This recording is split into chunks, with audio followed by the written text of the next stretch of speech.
médical, de quoi me calmer les hormones, ou du moins les mettre sous contrôle. J'avais tout transformé en votre état. Pour mes propres parents, j'étais devenu une proie, un frère Dracula. Je faisais ce que je voulais en toute conscience. Et c'était ça mon adolescence. Une tranche d'âge que je regrette. Aujourd'hui, je précise que le frère s'appelle Thomas Marcel. Voilà, je l'appelle frère de M. Thomas Marcel. Alors, M. Thomas Marcel, comment est-ce que, frère Solennel, comment est-ce que vous avez rencontré Herman Boyard? Herman Boyard, c'est d'abord un jeune frère. Vous demandiez comment m'appeler. En général, je suis serviteur du Dieu vivant. Voilà, donc vous pouvez m'appeler ainsi. Le frère doit, ça passe très bien également. D'accord. Alors, Herman, c'est un jeune frère qui fréquente la même communauté chrétienne que moi. L'église USO à Obo-Djomi, ou André Djomi, si vous préférez. Mais en fait, quand je le connaissais, c'était un acteur qui faisait le théâtre. Et moi, j'ai quitté la communauté en question en 2006, me retrouvé à Yopougon, où je faisais autre chose, jusqu'à ce que je découvre un premier artiste que vous aurez avoir l'occasion de connaître tout à l'heure, Fulbert Mouka, qui était également de ma communauté, et j'ai constaté qu'il avait un don. Chaque fois qu'il se levait, ça faisait foule et tout ça. Donc, il a demandé de l'aide, puis j'ai décidé de l'aider à entrer en studio et à ressortir. Alors que je vous disais, c'est vrai, je suis membre du conseil, je paye ma dîme quelquefois, pas toujours. Ah bon? Non, je me confesse, mais j'ai besoin de faire quelque chose de particulier pour le Seigneur. Et il y a des amis que j'admire comme des amis qui ont créé une mission qui est internationale aujourd'hui. Donc moi, je dois faire quelque chose également.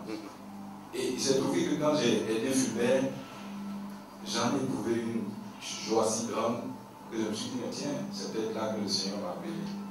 Donc on était en train d'aider Fulbert lorsque mon jeune frère, son Constant, je crois que vous allez le voir tout à l'heure, est venu me voir et dit, ah non, toi tu as commencé à produire des gens, j'ai vu quelqu'un, il est vraiment bon. D'ailleurs, je me mets avec toi dans l'association et on va continuer. Il s'appelle Herman Boyard, voici ce qu'il a fait. Donc il m'a présenté la maquette, je l'ai écouté, j'ai trouvé que c'est bon. C'est comme ça que ça a commencé, puis bon, il est parti en studio. Alors, il est parti en studio, on le sait. Est-ce qu'il y avait des exigences? Est-ce que vous aviez en son temps des exigences en termes de qualité, en termes de. Est-ce que vous vouliez atteindre un but précis, soit pour qu'on soit le meilleur album de l'année? Quel est le but que vous visiez déjà? Puis, est-ce que c'est une façon pour aussi de vous faire connaître? On sait très bien que chacun de nous a cette motivation. Quelle est la motivation derrière? L'objectif avec Herman, c'était de continuer à servir le Seigneur dans le milieu de la louange, dans le domaine de la louange, mais d'une façon différente de tout ce qu'on a vu jusqu'à présent. Vous savez, quand vous mettez nos chaînes chrétiennes, les chansons se succèdent, ils se ressemblent beaucoup. C'est le même message, le même style. Donc je dis, il faut que ça fasse une rupture totale avec ce que nous avons l'habitude d'entendre. Donc le genre est différent, le message est le même, mais il est donné d'une manière différente. Donc c'était ça. Mais aussi, vous savez, notre association a un slogan, on dit pour l'excellence de l'art chrétien. Donc il fallait sortir absolument quelque chose qui soit excellent. Par son genre musical, le slam, ce genre qui gagne de plus en plus l'Afrique est plutôt poétique que chanté. Alors il consiste à dire des vers savamment écrits, et bien rythmés, quelquefois sur un fond musical bien choisi. L'album donc sort aujourd'hui et c'est à cet effet, mesdames et messieurs, que vous avez été invités. Je souhaiterais que nous saluions une fois encore M. Herman Boyard.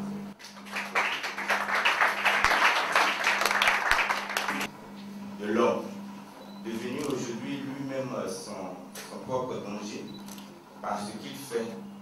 Et généralement, il a du mal à reconnaître, à regretter et à revenir pour tout reprendre à zéro.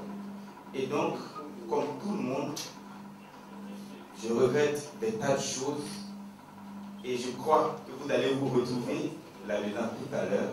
Merci beaucoup et bonne écoute à vous.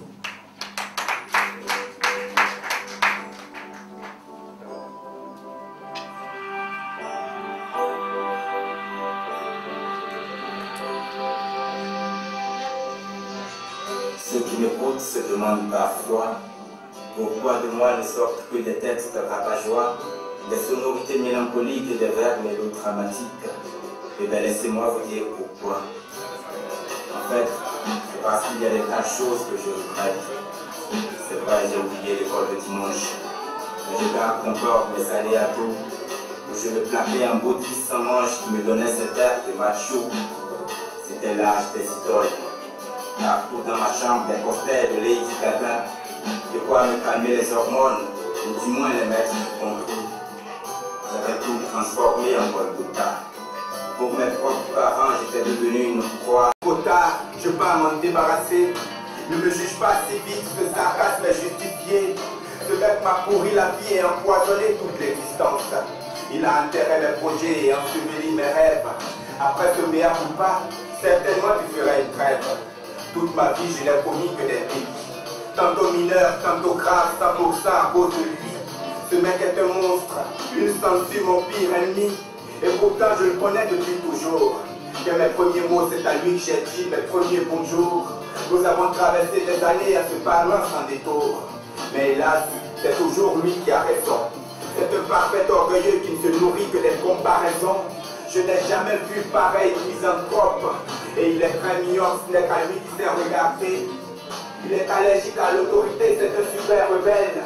Il est sacrément graveur aussi, il a vraiment du français. Par exemple, que même, en général, quand on met au moins un enfant, on les aime tous, hein. Ouais. Alors, comment est-ce que le choix est opéré?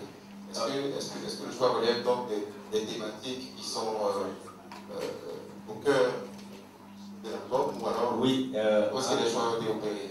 En réalité, c'était assez difficile parce que si ça ne tenait qu'à moi, j'allais vous offrir tous les 11 titres tout à l'heure.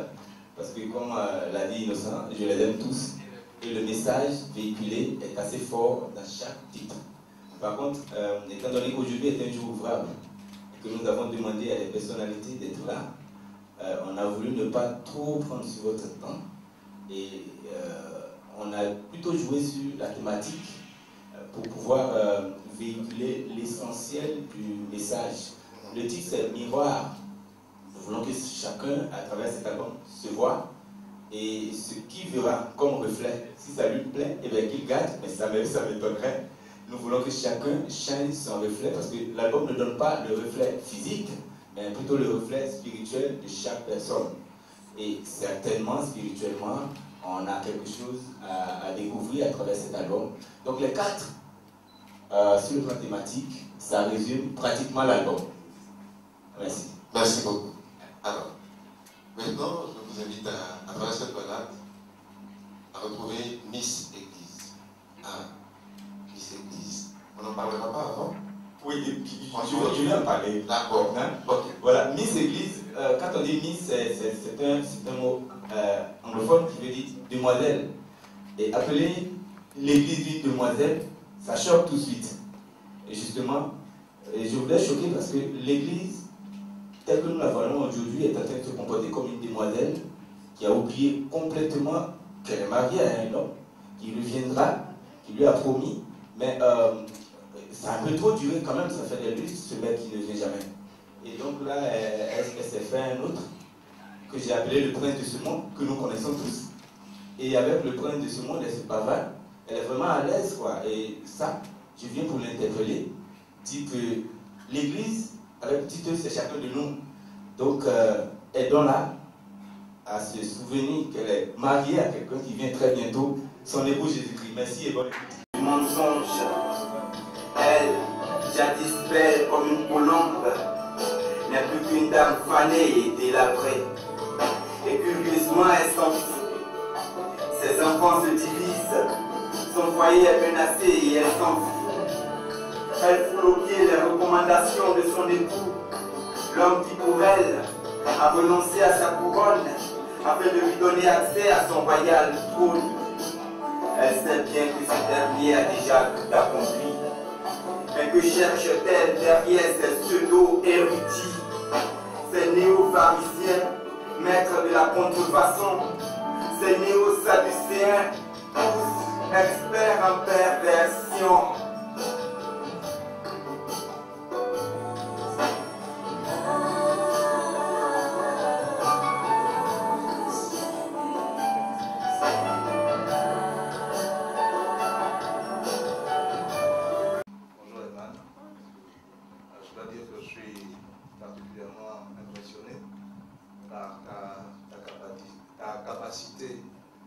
transformation.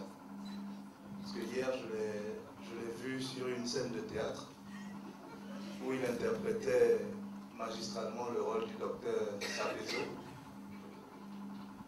Il jouait le rôle d'un bossu, d'un professeur fou. Voilà. Mais il fallait le voir sur scène pour découvrir une autre facette. Une autre facette d'Herman. Et ce matin, il nous démontre qu'il est un artiste multidimensionnel. Et je dois dire que j'aime beaucoup ce qu'il fait. Je l'aime à tout petit d'ailleurs, parce que je suis moi-même poète, artiste de la parole. Herman a dit qu'il est Gabou de père et Dan de mère, mais le nom Boya, c'est un ouais. Donc il réalise en quelque sorte une sorte de trinité linguistique. Voilà, je voudrais donc juste noter ça et puis l'encourager. Voilà, moi j'ai pris mon CD, je vous invite à en faire autant. Merci. Je vais devoir partir, merci. Merci. Bonjour à tout le monde. Et je bénis le Seigneur pour toutes les années qui sont vraiment dans cette salle. Et je suis aussi venu soutenir mon jeune frère. Quand on échangeait, je lui ai dit vraiment c'est très fort ce qu'il vient de faire. Comme on l'a déjà dit ici. Mais j'ai été beaucoup marqué par... C'est vrai que tous les titres sont impressionnants, mais je parlerai seulement de deux titres ce matin. Commencer par le 11. Il a dit qu'il a ajouté juste le 11 comme ça. Mais quand quelque chose vient du Saint-Esprit, c'est toujours profond. Le titre 11 qui présente deux tableaux. Le petit dans son village, quelque part là-bas, avec le cavalier en train de s'amuser, etc. Et puis, le deuxième tableau, le même petit qui se retrouve à Abidjan et qui se rend compte qu'il est dans un monde tout à fait différent. Il entend pour la première fois, par exemple, la fête de Noël, etc. Peut-être qu'à ses yeux, ça peut être des petites choses, mais c'est très profond. Vous imaginez un peu quelqu'un qui ne sait pas ce que c'est qu'une fête de Noël. Qu'est-ce qu'il pourrait apporter à ses enfants lui-même? Sachant que la fête de Noël est l'occasion pour tous les parents de manifester l'amour réel qu'ils ont pour leurs enfants. Mais quelqu'un qui n'a jamais connu ce que c'est que la Noël. Et la Noël, peut-être, c'est le seul mot qu'il a traité. Mais derrière la Noël, il y a beaucoup de choses. Moi, par exemple, ma toute première dispute avec mon épouse, c'était son jour d'anniversaire. Parce que je n'ai pas dit joyeux anniversaire. Mais écoute, quelqu'un qui a vécu dans un campement, on ne lui a jamais dit joyeux anniversaire. Il n'a jamais entendu cela. Il ne sait pas ce que c'est que la Noël. C'est même parce que quand on l'appelle, soit c'est pour l'envoyer ou pour le gronder. C'est-à-dire quand on l'appelle, il a peur, qu'est-ce que j'ai fait encore aujourd'hui? Alors il se retrouve là. Et je pense que c'est quelque chose de très profond. J'ai été beaucoup marqué par ce titre. Et le titre miroir, le deuxième aussi qui m'a beaucoup touché, c'est vrai quand tu empruntes déjà, tu commences à écouter, tu te dis mais attends, est-ce qu'il est conscient de ce qu'il est en train de dire? Est-ce qu'il n'exagère pas? Mais en fait, il faut aller au-delà des lignes pour voir que en chacun d'entre nous, il y a un monstre qui est caché quelque part. Et moi, c'est un titre qui interpelle. Parce que nous sommes tous ici dans cette salle, en tout cas bien vêtus, tous beaux et belles ce matin. Et donc on ne peut pas imaginer qu'il y a des monstres. Non, on ne peut même pas imaginer. Mais tout ce que nous voyons sont des enveloppes. Le vrai Kone Fontali est dedans. Le vrai Goya est caché quelque part là-dedans. Et quand j'écoutais, je dis, mais attends, imaginez par exemple un médecin qui quitte chez lui à la maison le matin, très beau, élégant. Il dit au revoir à sa femme et ses enfants, il va au travail, quelqu'un qui a prêté serment, etc. Qui arrive au travail. Un patient arrive, il peut bien le soigner, mais par exemple, qui lui dit, tant que tu ne donnes pas 20 000 francs, je ne te soigne pas. Si on veut imaginer un peu cette image de l'homme même caché à l'intérieur de lui-même, quel monstre on verrait. Et quelqu'un par exemple qui prend une arme qui tire sur son frère, il est bien vêtu, il est en veste et tout, mais Si on veut caricaturer quelque chose qui est l'esprit, c'est-à-dire que l'être intérieur même en lui, quelle image on verrait? Et je pense que c'est un message qui nous interpelle tous. Ce n'est pas seulement une histoire des chrétiens, mais ça interpelle tous. On a connu un pays déchiré, un pays qui a vécu des moments difficiles. Et vraiment, je profite de ton micro pour poser la question à chacun d'entre nous ce matin. Quel monstre a été dans cette situation? Est-ce que, à travers une ligne, surtout nos amis de la presse, à travers une ligne écrite dans un journal, est-ce que je n'ai pas été un monstre quelque part? Est-ce qu'aujourd'hui, on ne peut pas devenir ange pour réparer tout ce qui est déchiré? Vraiment, je voulais juste m'arrêter là pour dire au petit, c'est très fort. C'est-à-dire que lui-même ne peut pas imaginer la dimension à laquelle l'Esprit de Dieu l'envoie, mais c'est très fort et je voulais vraiment l'encourager. Merci.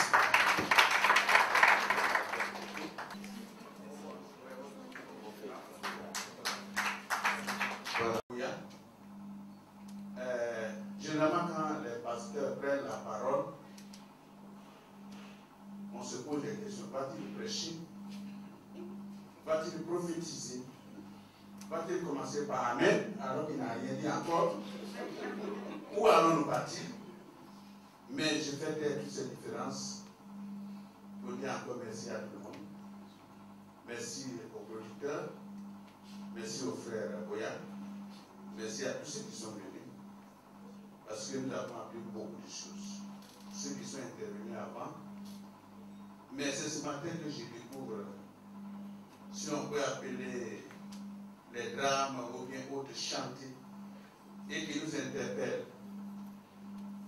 Et je dis merci parce que j'aurais voulu, peut-être ce n'est pas encore tard, que ces messages passent devant les responsables de nos églises en Côte d'Ivoire.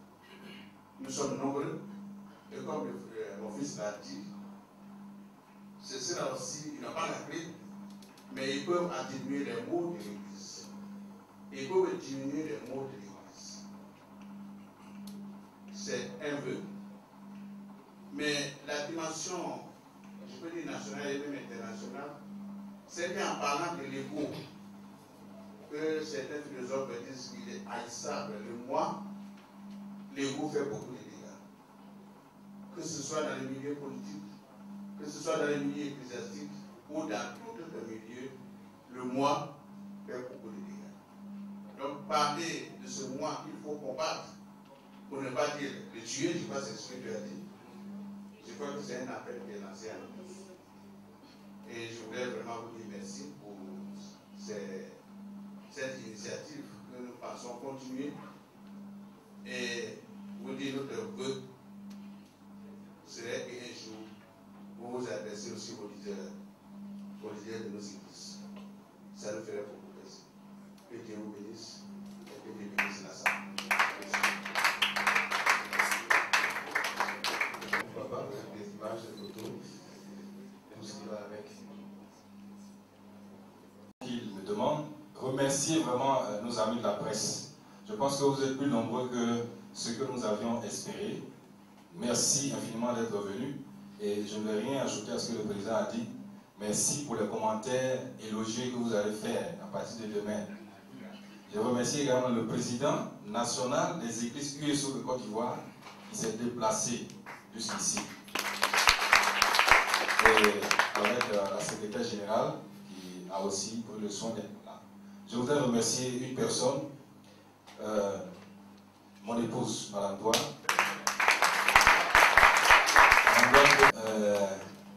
À un prix qu'elle paye. Et c'est pour cela que je voudrais vraiment lui dire merci et que le Seigneur la bénisse. Voilà, donc tout à l'heure quelqu'un a posé la question, qu'est-ce qui est prévu pour la promotion et tout cela? Vous savez, on m'appelle producteur. En fait, je suis le président d'une association, Association Yeshua Production. Et une association a besoin d'adhérents. Nous voulons 20 millions d'adhérents. Et chacun peut venir avec ses qualifications. Moi, je suis un expert en communication sur les réseaux sociaux. Je me joins à vous, je me charge de faire la promotion sur Internet. Moi, je suis de la presse audiovisuelle. Venez adhérer à l'association et poussons Cette œuvre, qui, vous l'avez vu, est une œuvre exceptionnelle. Je voudrais, sur ces mots, vous dire merci et être reconnaissant à l'Éternel, Dieu notre Père, qui est à la base de tout ceci. Il a dit, sans moi, vous ne pouvez rien faire. Donc tout ce que nous faisons aujourd'hui, c'est la grâce de Dieu et à lui toute la louange, tout l'honneur, toute la gloire, au nom de Jésus. Amen.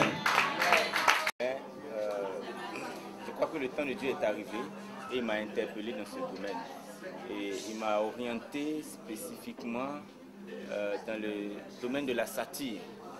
C'est pratiquement des pamphlets ce qui sortent de moi. Et je critique avec véhémence les maux de la société et le laxisme de l'Église qui était censé contribuer à l'amélioration de la société humaine, mais qui aujourd'hui assiste à la dépravation de l'homme et souvent même l'Église prend part à cette dépravation.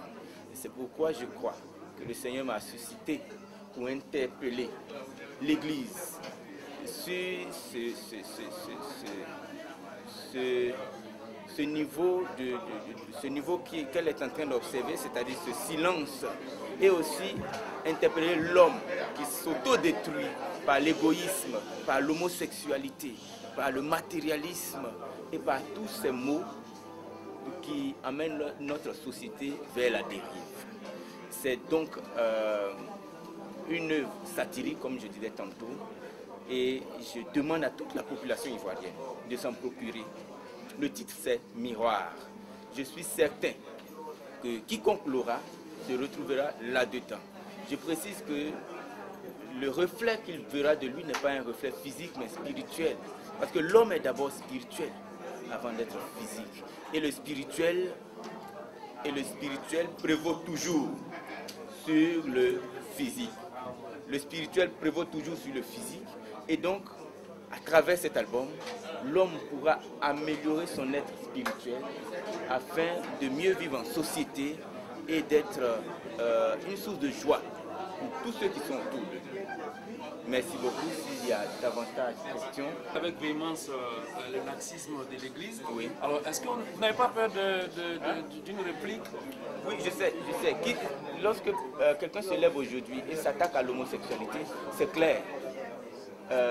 Les jours qui suivent, on le traite d'homophobe et il risque même d'être banni parce que c'est ceux-là qu'on cherche aujourd'hui. On les appelle aujourd'hui la minorité et on sensibilise les gens à devenir homosexuels. Moi, je dis non, ça n'a aucun sens. Moi, mon repère, c'est la Bible. Tout ce que la Bible interdit, au grand jamais, je ne vais l'acclamer. Et la tristesse aujourd'hui, c'est que l'Église est en train d'acclamer. Et oh, j'attrape ma tête lorsque je me rends compte qu'il y a des pasteurs homosexuels. Je le dis, je suis artiste. Il y a des hommes de Dieu homosexuels, des églises dans lesquelles on dit non, ne touchez pas aux homosexuels, ils peuvent venir. On attend juste leur dîme. C'est malheureux. À quoi sert-il à un homme de gagner le monde s'il va perdre son âme? Je le dis haut et fort. L'homosexualité est condamnée par Dieu. La pédophilie est condamnée par Dieu. La fornication. Et aujourd'hui, l'amour de l'homme qui a complètement disparu. Alors, disons que la morale, les mœurs ont foutu le camp. Et moi, je viens pour interpeller l'homme. Pas seulement le chrétien, mais l'homme. Merci. Merci. Elle a cédé au prince de ce monde.